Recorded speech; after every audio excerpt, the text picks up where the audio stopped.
EBS에서 수학을 강의하고 있고요. 현재 인천 하늘고등학교에서 근무하고 있는 심수학이라고 합니다. 반갑습니다.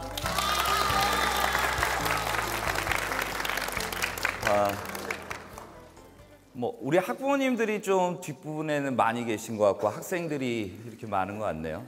중간고사 있죠? 근데 앞으로도 여러분들이 또 시험을 몇 번 더 보셔야지 이제 졸업을 할 수 있잖아요. 그럼 끝날 것 같죠? 네. 그럼 대학 가면 또 시작이죠. 또 어디 직장을 잡는다든지 또 뭐 할 때 또 시험이 있을 거고요.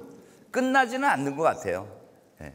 그러니까 늘 우리는 그런 것들을 위해서 미리미리 준비하고 대비하고 이런 어떤 삶을 살게 돼 있는 것 같습니다. 우리 부모님들은 다 학부모님들이신가요? 고3 학부모님들 한번 손들어 봐 주시겠어요? 고3 학부모님들이 많네요. 입시에 대한 거는 이제 뒷부분에서 좀 이야기가 진행될 거고요. 일단은 수학 그러면요. 하여간에 안 좋은 거는 다 갖다 붙이는 것 같습니다. 사람으로서 할 수 있는 게 아니다. 저건 외계어다. 근데 수학을 왜 배우는지에 대한 먼저 생각, 고민을 해볼 필요가 있을 것 같아요. 수학은 왜 하는 걸까? 뭐 때문에 하는 걸까? 우리나라만 수학이 중요한 게 아니고요. 전 세계적으로 수학이라는 학문을 다 중요시 여기고 있습니다. 그러니까 우리나라만 만약에 중요하게 여긴다라고 하면 그건 문제가 되겠죠. 그런데 좀 유독 많이 강조를 하고 있는 건 사실이죠. 그러니까 다른 나라에 비해서 좀 더 많이 깊게 이렇게 가르치려고 한다라는 점만 차이 있지 수학을 중요시 여긴다라는 건 전 세계 어디나 다 똑같습니다. 근데 그런 수학이 중요한 이유는 뭐겠느냐라는 거죠. 하나의 언어를 배우는 겁니다. 수학적인 언어를 배우는 거죠. 옛날에는 수학이라는 학문이 없었죠. 다 모체는 철학입니다. 철학의 근간은 생각하는 거죠.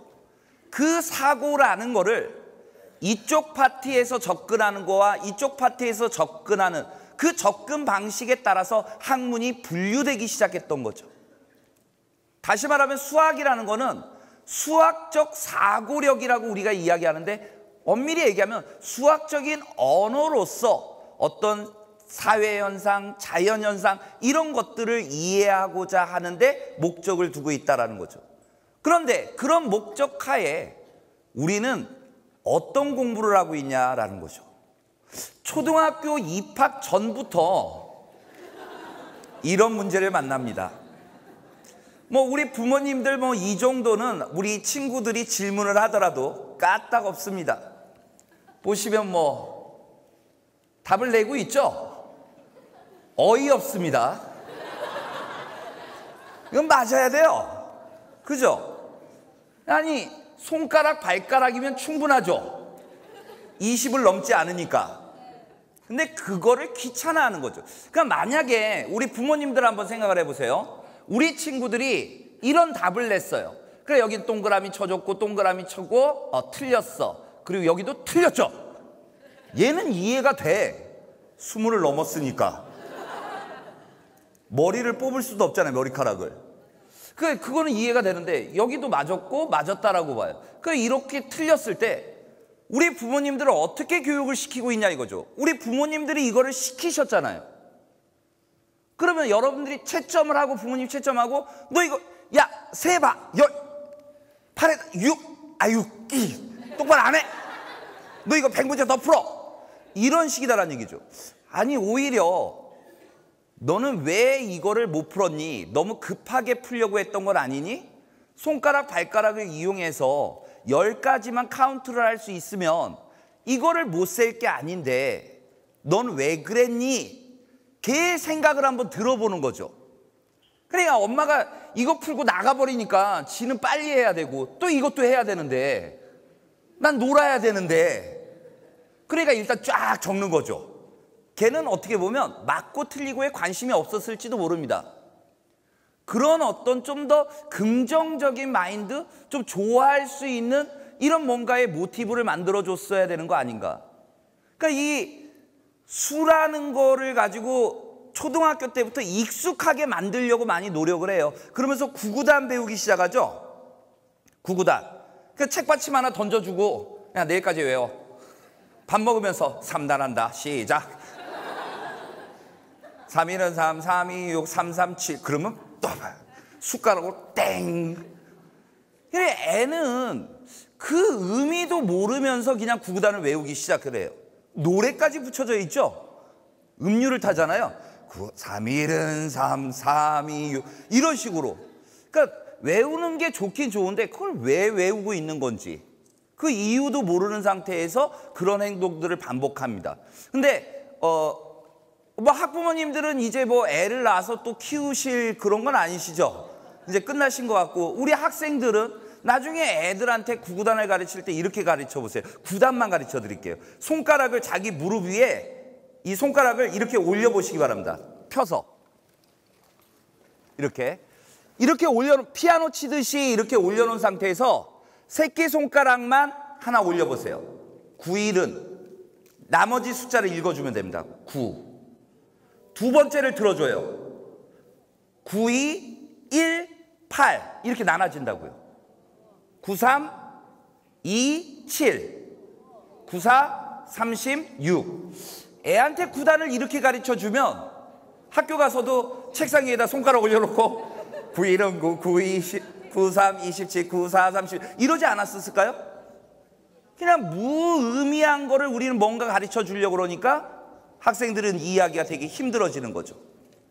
9단의 성질이죠. 하나씩 올라갈 때마다 1의 자리, 10의 자리는 더 커지지만 1의 자리는 어떻게 되는 거예요? 줄어들잖아요. 그런 특징들을 갖다 학생들한테 그런 거를 알려주면 어떨까라는 생각을 해본다는 거예요. 물론 힘든 거죠. 그래서 이렇게 제가 교양 강의하고 있잖아요. 한번 들어보시란 얘기예요. 제가 인터넷에서 찾아봤어요. 이게 요즘 유치원 학생들의 문제랍니다. 전 깜짝 놀랐습니다. 답이 뭔지 모르겠습니다. 답을 한번 맞춰보세요. 한번. 각각의 모여있는 숫자의 특징에 맞는 그림을 찾아 선을 이어보세요. 이게 무슨 전 맨사 문제인 줄 알았어요. 한번 풀어보셨어요? 참고로 얘기하면 유치원 문제래요. 요즘 유치원생들 이런 거 배우나 봐요. 저는 만약에 유치원에서 이런 거 가르치면 저는 그 유치원 안 보냅니다.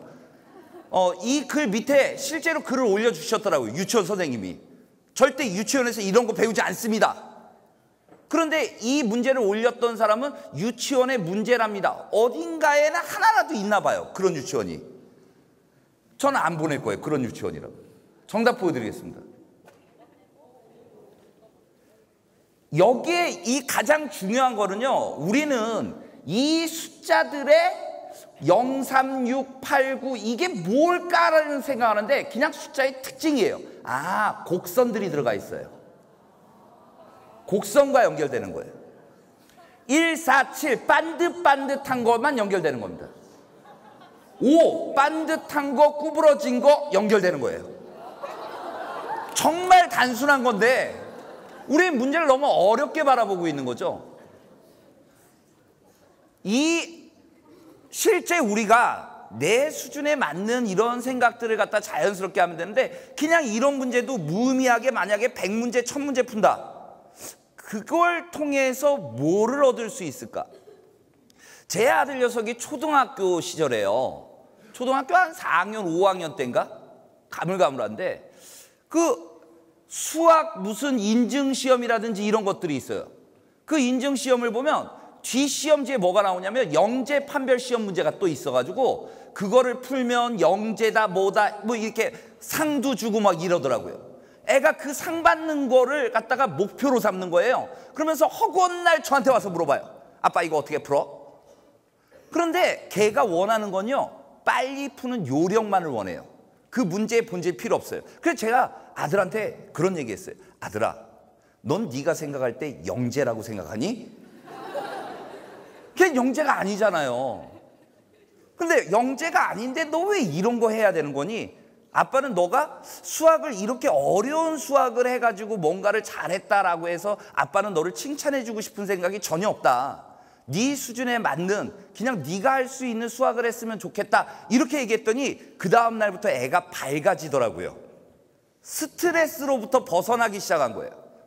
그거를 맨날 끙끙 매고 어떻게 해서든지 풀려고 이러지는 않더라라는 얘기죠. 오히려 지금 그 친구가 지금 고등학교에 해당되는데 자기의 목표에 원래 의사를 하고 싶어 했어요. 그런데 느닷없이 아빠 하고 싶은 일이 또 한 가지 생겼는데 수학을 전공해 보고 싶어요. 이런 얘기를 하더라고요. 만약에 제가 초등학교 때 그거를 계속 시켰다면 아마 걔가 그런 꿈을 꿀 수 있었을까라는 생각을 해봐요. 저는 수학에 대해서 전혀 스트레스 준 적 없습니다. 엄마는 줬었어요. 엄마는 줬었어요. 하나만 틀려오더라도 아빠 망신시키네 뭐하네. 좀 망신 아닌데 늘 그런 말투, 행동 이런 것들을 엄마는 보여줬던 것 같아요.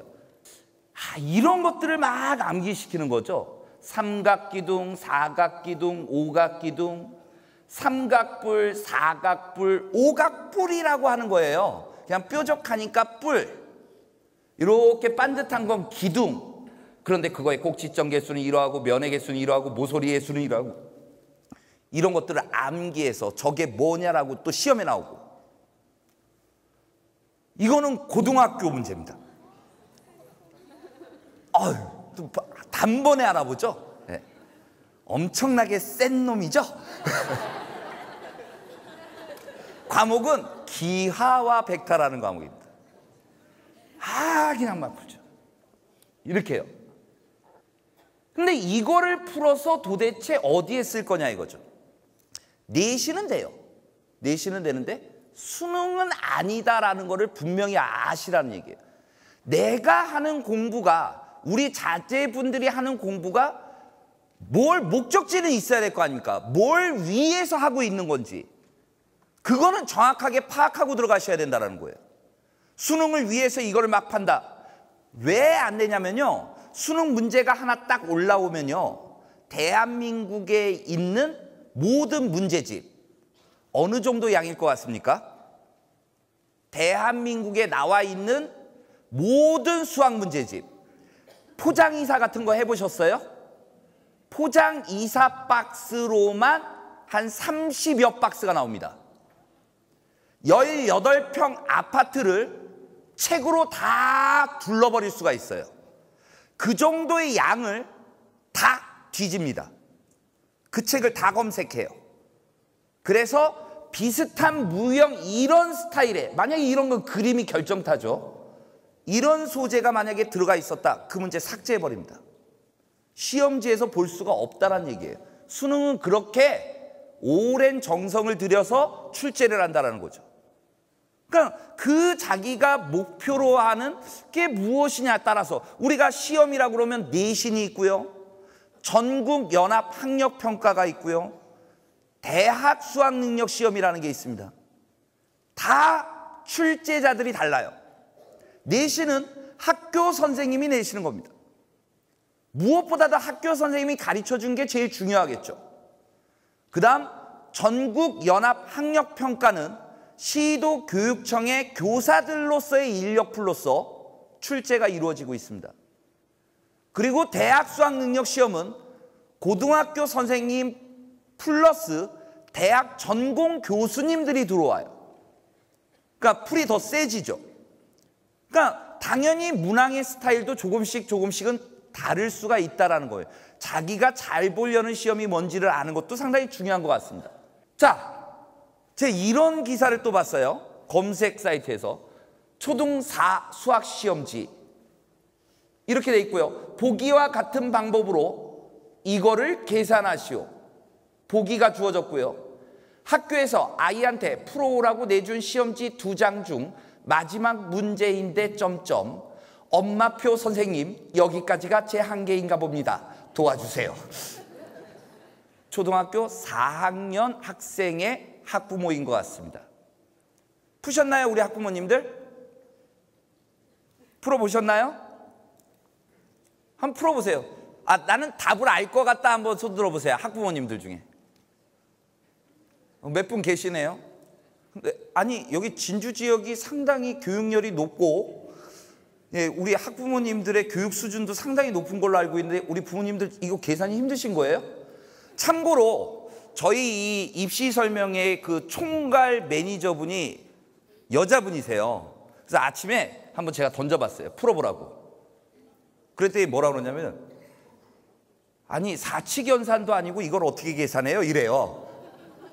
그러니까 더하기 빼기 곱하기 나누기 이런 건 알겠는데 이걸 어떻게 계산해요? 그러더라고요. 그래서 그 맞은편에 앉아 계신 그 다음 강의를 하신 윤장한 선생님한테 물어봤어요. 처음에 답을 틀리시더라고요. 그러더니 계산이 실수가 했구나 그러면서 정답을 내시더라고요. 그리고 나서 그 총괄 매니저분이 다시 보더니 이렇게 하는 거예요? 이렇게 다시 답변을 하더라고요. 그러니까 이런 문제에서 대부분의 우리 부모님들이 하는 거는 초등학교 1학년, 2학년은 괜찮아요. 그러니까 학생들 공부를 봐줘요. 정말 너무 어설프게 봐주시는 거예요. 그냥 공부를 하고 봐주셨으면 좋겠어요, 차라리. 근데 공부를 안 하고 계산할 수 있으니까 그냥 가르치기만 하시는 거예요. 그러니까 애한테 똑바로 전달이 안 된다는 얘기죠. 그리고 나서 나중에 수준이 점점 높아져가지고 여러분들 부모님들이 이제 힘든 문제가 나타나요. 엄마들이. 그러면 첫 번째는 뭐냐? 아빠한테 가봐. 이거예요, 제일 처음에는. 아빠한테 가봐. 아빠는 느닷없이 봉변을 당합니다. 왜 나한테 이러니? 내가 뭐 잘못한 거 있니? 그게 아니고요. 저는 이 문제를 제가 이 화면을 왜 준비했냐면 적어도 엄마표 선생님이라고 이런 용어를 쓰실 정도면 공부를 하면 되지 않았었을까. EBS도 초등이 있거든요. 중등이 있거든요. 고등이 있거든요. 학부모님들 중에 우리 자제분이 어떤 영역을 잘 못하면 스스로 EBS에서 먼저 공부를 하셔가지고 이렇게 학생들 시간 없고 그러니까 직접 가르쳐 주시기도 하시더라고요. 본인이 터득한 방식을.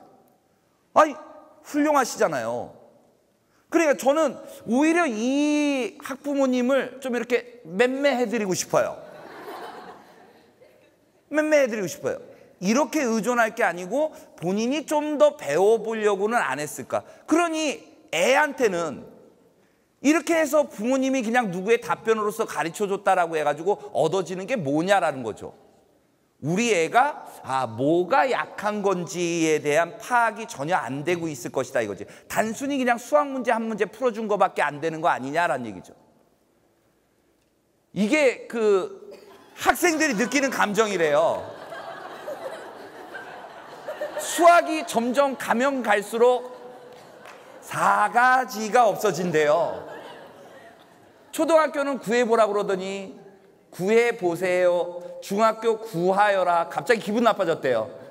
고등학교 때는 그것도 구해라. 이건 학생이 적은 것 같은데요. 고등학교 구해라 하지 않죠. 구하시오라고 하죠. 예. 이 친구 역시, 글을 올린 친구 역시 수학을 아주 공부를 안 하는 친구라는 사실을 확인할 수가 있습니다. 그러니 이런 감정을 갖게 돼 있는 거죠. 수학에 대한, 저는 이게 중요한 게 아니고 이 표정이 더 웃겨요. 요때는 괜찮았대요. 2개, 3개, 2개, 근데 중학교 때 갑자기 표정이 우울해지기 시작합니다. 얘가. 고등학교 때는 화를 내요. 이거를 못 알아보시는 분도 계세요. 요거 알아보세요? 문과 학생들은 이걸 잘 모를 수 있고요. 뭐 통계에서 정규 분포의 확률 밀도 함수 fx에서 간혹 나오는 얘기인데 이스포넨셜이라는 겁니다. 사인. 너 왜 나한테 사인 보내? 이거 아니고요. 삼각함수라는 거예요. 네, 이런 게 있어요. 이과의 내용이라고 볼 수 있죠. 다항함수를 지금 초월함수로 나눠버리고 있는 형태. 예, 고등학교에서는 이런 걸 배웁니다. 대학교에서는요, 숫자를 만나면 좋아한대요. 아, 숫자다! 근데 이 친구도 어디 가서 막 뭔가를 베낀 것 같아요. 이것도요. 저는 이렇게 항상 검증의 눈으로 바라보는지 모르겠어요. 오타가 발생이 돼요. 오타, 여기. 이 ARETANG가 아니고요. 아크탄젠트라는 건데 ARC예요. 오타 발견했어요. 얘는 아크라는 말을 모르는 애죠. 제가 볼 땐 그렇습니다. 아, 수학이라는 게 이런 느낌이구나. 우리 친구들한테. 우리 부모님들도 이런 느낌 아니었나요? 부모님들도 이런 느낌 아니었나요? 그런데 뭐 우리 애들이라고 뭐 다른 느낌일 리 있겠습니까? 같은 느낌이죠. 그런데 좀 더 요즘 수학이라는 거는 예전에 비해서는 그래도 학생들이 할 만하게끔 구성을 시키고자 지금 많이 노력은 하고 있다는 얘기예요. 저희 때는 또 누구의 도움 같은 게 없었잖아요. 그냥 스스로 해내든지 아니면 포기하든지 둘 중에 하나였는데, 요즘은 여러분들이 하고자 하는 생각만 있다면 뭐 얼마든지 손을 뻗었을 때 자기가 부족한 거 없이 채워낼 수 있다라는 장점이 있다라는 거죠. 그래서 여러분들 공부 안 하는 거는 여러분들의 몫이 돼버릴 수도 있다라는 거예요. 차이점이 있죠. 아, 이게 수학 답안이에요. 짧은 답변인데요. 똑같은 네인데요. 어떻게 계산하셨습니까? 네? 이거고요. 방법을 알아보시오. 네, 이거고요. 계산하였습니까? 그러니까 네? 끝을 올리고 있는 거죠. 왜 나한테 묻고 있냐 이거죠. 귀찮다는 반응인 것 같습니다. 이것도 학생의 그냥 반응을 찾아본 건데, 이제 수 모형 초등학교거든요. 270 왜 그렇게 생각했습니까? 아, 진짜 물어보시 좀 마. 270이니까.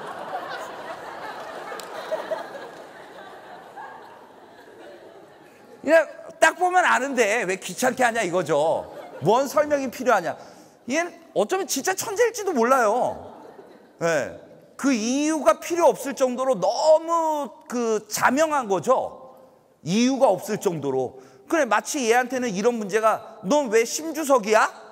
이런 질문과도 같은 느낌일지도 모른다는 얘기입니다. 이거는 어떻게 생각하세요? 가 나가 있는데 부피가 어떤 게 더 큰지 풀이 과정을 쓰고 답을 구하래요. 무슨 글씨인지 저 몰라봤어요. 이거 나라고 쓴 거 같아요. 딱 보기에도 나 이렇게 돼 있어요. 근데 세어보라고 그랬으니까 셀 수는 있으시죠, 우리 부모님들? 세지 않고 비교하실 수 있겠어요? 지금 얘를 갖다 눕혀버리면 나가 되죠. 더 길죠. 요게 같잖아요, 단면이. 4개, 5개, 4개, 5개. 그럼 얘를 이렇게 눕혀버리면 저 나가 더 길게 나올 테니까 개수는 더 많을 것이다. 이렇게 볼 수 있죠. 부피가 더 클 것이다. 실제 다 셀 수 있는 거고요. 직육면체들이니까. 이런 답안도 있었어요. 이건 중학교 내용인데, 이유가 감이 왔다, 해보니까 맞았다, 딱 보고 알았다. 근데 이거를 지금 학생이 아닌 사람이 채점을 한 것 같아요. 학생이었다면 다 맞았다고 했겠죠. 그런데 여기에도 얘도 틀렸어요. 저는 항상 검증을 하니까 이거 틀렸습니다. C2하고 대응되는 거는 BC입니다. BC예요. 잘못 적히고 있어요. 아, 이런 답을 하는구나. 애들은 그 이유를 되게 싫어하는구나. 그래서 학생들이 중학교, 고등학교 때 제일 싫어하는 것 중에 하나가 증명이라는 겁니다. 증명을 되게 싫어해요. 근데 증명은 외우는 겁니다. 여러분들이 처음 만났던 증명이 뭔지 아세요? 중3 때 증명을 배우는데 루트 2가 유리수가 아님을 증명하여라 라는 거예요. 귀류법이라는 증명 방법, 귀류법. 루트 2를 유리수라고 가정해서 분수로 표현합니다. A분의 B. 그래서 양변에 A를 곱하면 A 루트 2, 루트 2A가 B, 양변 제곱하면 2A 제곱이 B 제곱, 2A 제곱은 짝수니까 B 제곱이 짝수, B 제곱이 짝수면 B도 짝수, 따라서 2K라고 표현합니다. B 대신에 2K를 제곱해가서 4K 제곱을 대입하면 2A 제곱이 4K 제곱이 돼서 2로 약분하면 A 제곱은 2K 제곱, 2K 제곱이 짝수니까 A 제곱도 짝수입니다. 따라서 A는 2L. 그러면 루트 2라는 걸 2L분의 2K분의 2L분의 2K, 2가 약분이 일어나요. 약분할 수 없는 분수였는데 약분이 일어나서 모순. 따라서 루트 2는 유리수라고 할 수 없다. 이게 규律법이에요. 제가 뭐 한 걸까요? 제가 뭐 한 거예요? 이 증명을 외운 거죠. 외우고 있는 거죠. 증명의 방식, 흐름을 외우고 있는 거예요. 그런데 학생들은 그걸 외워야 된다라는 게 부담이 되는 거예요. 그러니까 방법만 알면 되는 건데 그런 게 잘 안 되니까 싫은 거고, 왜 이거는 못하는 게 아닌 거죠. 자기가 안 해서 그런 거지. 그런 내용이 증명이라는 겁니다. 이런 답안도 한번 생각해 봤어요. 다음 그림은 야구장에서 응원하고 있는 사람을 그린 것이다. 사람 수는 약 몇백 명이나 되겠는가? 2여 명이라고 적었어요. 2여 명. 그래서 여기다 동그라미까지 이렇게 쳐놨죠. 제가 이 화면을 준비한 이유는요, 문제 파악을 똑바로 해야 된다는 것을 얘기하고 싶은 거예요. 응원하고 있는 사람을 그린 것이다.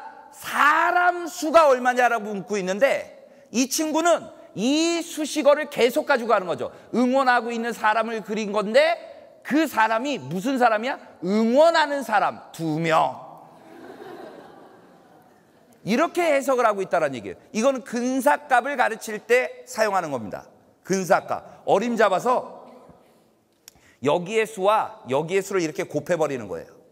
근데 이 학생은 이 2명을 맞았다고 해줄 수도 없어요. 잘 보시면 얘도 손 들고 있어요. 한 명 놓친 것 같습니다. 저는 만약에 제 자식이 만약에 이렇게 풀어왔다 라고 하면 먼저 이걸 지적해 줄 거고, 그래, 응원하고 있다라는 문제 해석을 앞으로 똑바로 해야 된다. 그렇지만 너는 문제 해석을 이렇게 했을 때도 정답을 내지 못했다. 얘 때문에, 너 때문에. 이런 사항들이 있다라는 거죠. 이건 이제 고등학교 학생의 답안입니다. 네. 이거를 10층 탑을 쌓을 거예요. 10층 탑을 시험 시간에 쌓았습니다. 그리고 셌어요. 이런 문제는 맞으면 다행인데 세다가 또 틀리면 얼마나 억울한지요. 정말 그렸어요. 대단하죠. 우리 친구들 문과 학생들 있어요? 여기에? 문과 학생들. 요번 4월 전국연합평가에 21번 문제에서 시험 시간에 느닷없이 종이를 꺼내가지고 접기를 하고 있었던 친구들이 있었어요. 한번 집에 가서 물어보세요. 야, 너도 종이 접었니? 문과 학생들이요. 3학년 4월 전국연합 21번 문제였는데요. 학생들이 종이를 접고 있었어요. 너도 종이 접었었니? 한번 물어봐 주세요. 때리세요. 알겠어요? 때리셔야 됩니다. 아까는 10층이었어요. 이거는 평면이지만 밑에가 50입니다. 다시 말하면 50층을 쌓은 겁니다. 50층. 깨알같이 쌓았습니다. 틀렸습니다. 틀렸습니다. 그래도 우리 학생들이 뭔가 하려고는 해요. 끊임없이. 하지만 시험 시간에 이런 거를 갖다가 혼내면 안 돼요. 잘했다. 그런데 시험이라는 건 제한 시간이 있습니다. 제한 시간 내에 풀어야 되는 거거든요. 지금 대수능 같은 경우에는요, 30문항을 100분이라는 시간 동안 풀어야 되는데요. 요즘은 이제 수학이 쉬워지다 보니까 학생들이 빨리 풀어요. 그만큼 다시 반복을 해준다고요. 검토를 하고 실수를 갖다 줄여내기 위한 검토를 하고 있다. 그래서 수학 시험은 저도 지금 학교에서 학생들한테 이야기할 때는 한 70분에서 80분의 문제를 끝나게끔 만듭니다. 그리고 다시 틀린 데는 없나 검토할 수 있게끔. 그러니까 시험 시간, 그 시험 시간을 똑바로 운영해야죠. 아니 이거 한 문제 풀고 끝낼 거 아니잖아요. 그래서 맞히면 다행인데 설상가상 이거 틀려버린다 이거죠. 너무 억울하죠. 그러니까 평상시에 공부가 안 돼 있으면 학생들은 100분이라는 시간이 상당히 길 거고 딱 좋은 문제죠. 잠은 1교시 때도 충분히 잤고 잠은 안 오고 할 건 없고 에라 탑이나 그려볼까? 네, 정성을 모아서 그렸으나 정답에서 멀어졌습니다. 이런 음식점이 있다면 가실 수 있겠어요? 이게 메뉴판이에요. 우리 학생들은 다 계산합니다. 그죠? 학생들 계산하죠? 번데기탕 얼마예요? 4,000원. 네. 비빔만두 얼마예요? 뭐야? 이거 뭐지? 얼마예요? 4,000원. 우리 부모님들은 이런 음식점 가면 제육볶음만 시킬 것 같아요. 제육볶음이요? 제육볶음이요? 왜? 이거 계산하기 귀찮으니까. 근데 재밌는 건요, 다 4,000원이에요. 모든 메뉴가 4,000원이에요. 그 4,000원이라는 걸 이렇게 표현을 하고 있네요. 우리 학생들 계산할 수 있어야 되는데 할 수 있을 거라고 봐요. 근데 재밌잖아요. 음식점 갔는데 이런 메뉴판이 있으면 그냥 한번 웃고 말지 않겠어요? 비록 제육볶음을 시킬지라도? 아 그래? 난 제육볶음을 좋아하는 거야. 이러면서 아빠 비빔만두 먹고 싶어. 제육볶음이다 오늘은. 넌 고기가 필요해. 이러지 않겠냐고요. 네. 그래서 그냥 한번 우스갯소리로 이런 것들을 한번 적어봤습니다. 이게 그 뭐 과자인지 아시죠? 빼빼로를 적분한 거래요. 표현이 재밌잖아요. 구분구조법의 원리거든요. 이런 게. 아 정말 이거를 만약에 구분구조법의 원리 이 빼빼로를 갖다가 적분해서 이걸 아이디어로 삼았다면 정말 대단한 것 같습니다. 네. 이게 뭔지 아세요? 128 루트 이스포넨셜 980 아세요? 우리 학생들은 다 알아요. 우리 부모님들 그 아버님한테 또는 아버님 어머님한테 뭐 하기 그렇잖아요. 잘 표현도 안 서투르시잖아요. 또 경상도 쪽은 더 그렇다며요. 네?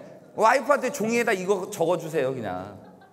그리고 이렇게 가리면요 이렇게 돼요. 아직 글자가 잘 안 보이죠. 이거예요. 네. 표현이 되게 재밌잖아요 그냥. 네. 숫자 가지고 이런 장난을 치더라고요. 아 이런 거 가지고 이런 모양을 만드는구나. 그냥 재밌다 이런 생각이 들었었습니다. 공부에 대한 얘기를 또 안 할 수 없으니까 우리 학생들을 위해서 잠깐 이 이야기를 드리도록 하겠습니다. 이 수능이라는 거는 수학이라는 거는 그 연계 정책이 실시된 이후로 상당히 안정화되어 나가고 있다는 건 사실이에요. 국어나 영어 영역 같은 경우에는 수능의 난이도가 들쑥날쑥했었어요. 들쑥날쑥했었습니다. 영어는 작년에 한번 들쑥날쑥 하다가 안정화돼 가고 있어요. 그런데 오히려 또 이제 국어가 출렁출렁 되고 있죠. 수학은 옛날에 출렁출렁 많이 됐어요.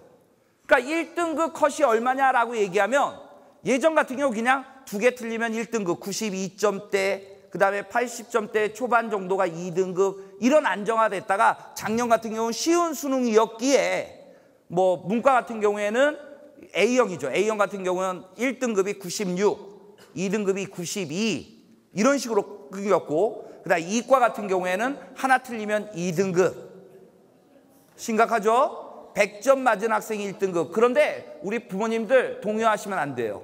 왜? 100점 맞은 학생이 4.3%가 있었다고요. 늘 100점 맞던 학생이 만약에 하나를 틀렸다라고 얘기한다면 원래 틀리던 친구는 100점을 맞은 상황이라는 거예요. 그럼 누구의 공부 방법이 잘못된 거냐 이거죠. 실수를 하지 않고 좀 더 완벽한 준비를 해나갔던 친구가 오히려 100점을 받았었을 것이다 라는 얘기죠. 근데 이 쉬운 수능 전에는 이런 식으로 안정화되어 있었다는 얘기예요. 옛날에는요, 정말 어려웠을 때 2010년 6월 같은 경우에요, A형 1등급 컷 78점. 그때 수학이 최고였어요. 수학 잘하면요, 대학 그냥 가요. 왜? 이거 100점 맞아버리면 국어, 영어 3등급 컷에 걸리더라도 다 1등급 받은 애를 제껴버려요. 그 정도로 표준 점수가 높았으니까요. 그러니까 좋은 점이 뭐였을 것 같아요? 어려우니까 사교육이 많이 성행했어요. 사교육이 엄청 늘어나는 거예요. 수학이 어려워지면 사교육이 엄청 늘어나요. 그러니까 연계 정책이라는 게 나왔던 거고, 아까도 얘기했잖아요. 50권을 풀 수 있냐 이거예요. 모 대형 입시 회사에 그 사장이라는 사람이 입시 설명에서 무슨 얘기를 하냐면요, 수학! 그까지 아무것도 아닙니다. 1년에 30권만 푸십시오. 수학 100점 맞습니다. 이래. 참이에요. 그 말이 참이에요. 그런데 3년 걸려요. 3년 걸려요. 제가 생각할 때 그 사장님은요, 학생을 4수 5수생을 만들려고 작정한 거예요. 그렇게 해서 3년 4년 걸려서 수학을 완성하고 대학 가라 이 얘기죠. 말도 안 되는 소리죠. 그게 불가능하다는 얘기죠. 그러니까 문제로 승부를 볼 게 아니다. 그래서 쉬운 수능이라는 그런 기조 아래 우리가 해야 될 공부라는 게 정확한 개념을 가지고 그 개념이 어떻게 문제화되는지 그 형국을 보는 거예요. 이 개념이 문제에서는 어떻게 나오는 건지, 그리고 그게 실제 어떻게 출제가 되었었는지, 이런 알고리즘을 가지고 있습니다. 그런데요, 많은 수험생들이 이거를 착각합니다. 이거를 간과해요. 그냥 문제만 냅다 풉니다. 수학은 기출이야. 기출만 풉니다. 그런데 변화가 없습니다. 근데 어떤 학생은 변화가 있거든요. 그 학생은 원래 잘하던 학생이에요. 대부분 수학 공부를 못하던 친구들이, 예를 들어서 5등급 받던 친구가 있었어요. 그 친구가 수학을 한번 공부해 봐야 되겠어. 그러면서 주변에 친구를 찾아가는데, 생각해 보세요. 6등급 찾아가겠습니까? 4등급 찾아갈 것 같아요? 친구야, 어떻게 하면, 나는 수학이 5등급인데 너처럼 수학을 잘할 수 있니? 나도 4등급이 되고 싶어. 이러지 않는다는 얘기죠. 그럼 걔네들이 찾아가는 등급의 애들은 어떤 애들이에요? 1, 2등급. 2등급도 잘 안 찾아갈 겁니다. 그래, 이렇게 가서 봅니다. 저거구나!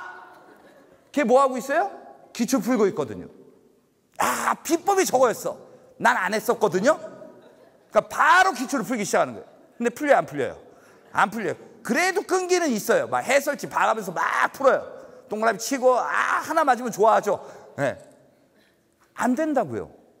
걔는 이게 돼 있거든요. 그러니까 이런 작업들이 다 연관고리가 돼가지고 넘어가지만, 우리는 이게 안 돼 있는데 뭐 때문에 저런 문제를 풀고 있고 저게 왜 시험에 나왔는지 이런 느낌밖에 안 든다고요. 여러분들, 그 선생님이, 학교 선생님들이 중간고사, 기말고사다 그러면, 선생님 시험 문제 요번에 어떻게 나와요? 야, 요번에 이 책에서 똑같이 냈어. 그럼 시험 끝나고 나서 이제 화가 나. 아니 선생님, 똑같이 내신다며요. 다르잖아요. 숫자만 바꾼 건데, 또 학생들이 이해하는 똑같이라는 숫자까지 똑같아야 돼요. 그게 똑같은 거예요. 숫자 바뀌면 다른 문제예요. 곧 내용을 이해를 못하고 있다는 뜻이죠. 숫자가 바뀌더라도 그 내용을 알고 있다면 흐름을 타고 갈 수 있는 건데, 숫자가 바뀌었을 때 이해 못한다는 거는 개념 자체가 없다는 얘기예요. 그러니까 그런 개념들을 갖다가 공부에 주고 넘어가야 되는데 학생들은 자기가 안다라고 생각한다고요. 정말 착각이 심한 것 같아요. 착각이. 자기 생각인 것 같아요. 정말 내가 개념을 똑바로 알고 있는 건지는 확인을 해볼 필요가 있다라는 생각이 듭니다. 저희 EBS에도 강의가 많으니까 제 강의뿐만이 아니고도 다른 선생님 강의들 많이 있습니다. 정말 내가 알고 있는 개념이라는 게 정확한 건지, 수능 개념이라는 게 정확한 건지, 우리는 내신 시험을 보는 게 아니다, 수능을 보는 것이다. 그런 측면에서 한 번 정도는 꼭 점검해 봐야 되지 않을까라는 생각이 듭니다. 그리고 나중에 실전 연습. 이런 알고리즘은 이거를 반박할 수 있는 사람은 단 한 명도 없습니다. 대한민국에. 이 원칙만 철저히 지켜내면 되는 거고, 모든 그 강의의 그 사설 인강이 됐든 EBS 인강이 됐든 모든 커리큘럼을 이 흐름에 맞춰서 작성을 하고 있습니다. 대형 입시사들도요, 다. 그 이유가 있다라는 거죠. 그래서 이런 포커스를 좀 맞춰주셨으면 좋겠고, 암산으로 푸셔야 됩니다. 2차 함수가 있고요, 직선으로 둘러싸인 부분의 넓이입니다. 그럼 이거 교점 잡아가지고 어디서부터 어디까지 위에 거에서 아래 거 빼는데 2차 함수하고 직선으로 둘러싸인 부분이니까 이게 공식인 겁니다. 6분의 절대값 A, 6분의 1. 교점 잡아버리면 3, 3 없어지니까 0과 4에서 만나고 있습니다. 그럼 4에서 0을 뺀 거에 세제곱. 그래서 6분의 4, 3분의 2고 4의 제곱이니까 16. 3분의 2 곱하기 16은 3분의 32. 3번이 정답이다라는 얘기죠. 이런 문제가 수능에서 나오고 있고, 이런 문제 지금 어떻게 풀었죠? 암산으로 풀고 있죠. A형 같은 경우에는 암산으로도 풀 수가 있어야죠. 손대면 안 되는 거죠. 문제에 손대면 안 되잖아요. 그건 범죄 행위잖아요. 그죠?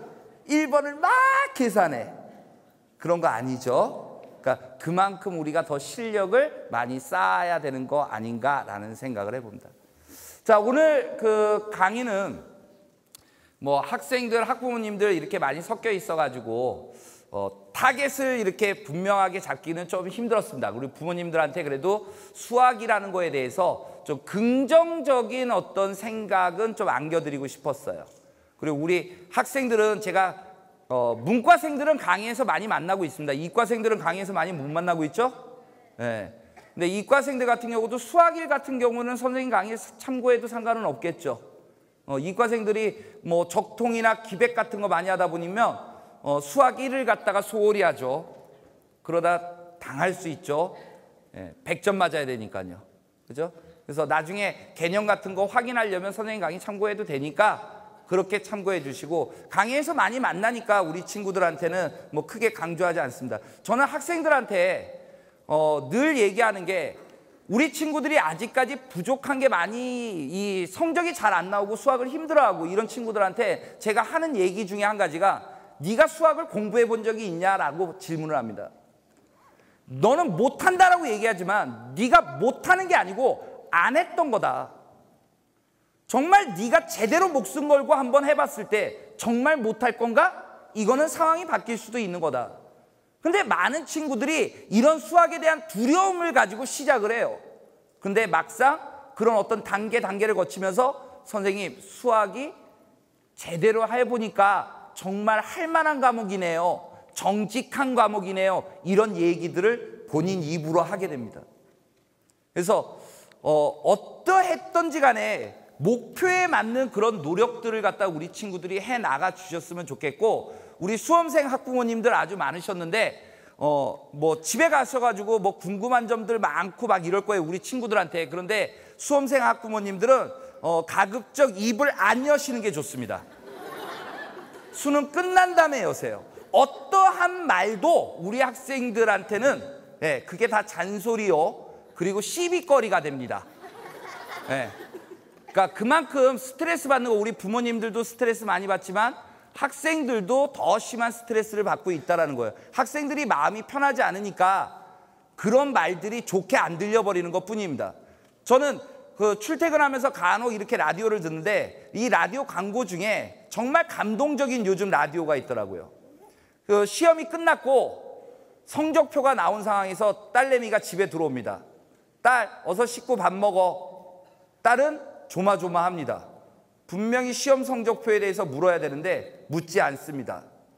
지가 찔리니까 엄마한테 반문합니다. 엄마, 왜 성적 안 물어? 그러니까 엄마의 말, 아이, 국 식어, 빨리 밥 먹어. 우리 수험생의 학부모님들 정말 궁금한 거 많겠지만 이 마음을 잘 헤아려 주시기 바랍니다. 그리고 복수는 수능 끝난 다음에 하는 겁니다. 내가 이렇게까지 참아줬는데 결과를 이따위로 만들어 왔어. 넌 책임을 져야 되는 거야. 그때 책임 추궁하시면 됩니다. 그러니까 수험 기간 동안에는 그냥 마음으로의 응원, 그냥 눈빛, 아침에 출근할 때 윙크 한번, 그것도 짜증날지 몰라요. 조심하셔야 됩니다. 네. 그러니까 최대한 가장 스트레스 받는 건 우리 학생들이라는 거, 그리고 학생들도 우리 부모님들의 마음, 여러분들이 잘 되기를 바라는 거지 잘 못 되길 바라는 부모는 대한민국에 그 어느 부모도 없다라는 거, 그렇게 알면서 자기 역할에 맞게끔 최선을 다해 나가 주셨으면 좋겠습니다. 네, 미천한 강의 잘 들어주셔서 감사합니다. 지금까지 수학 영역의 심석이었습니다.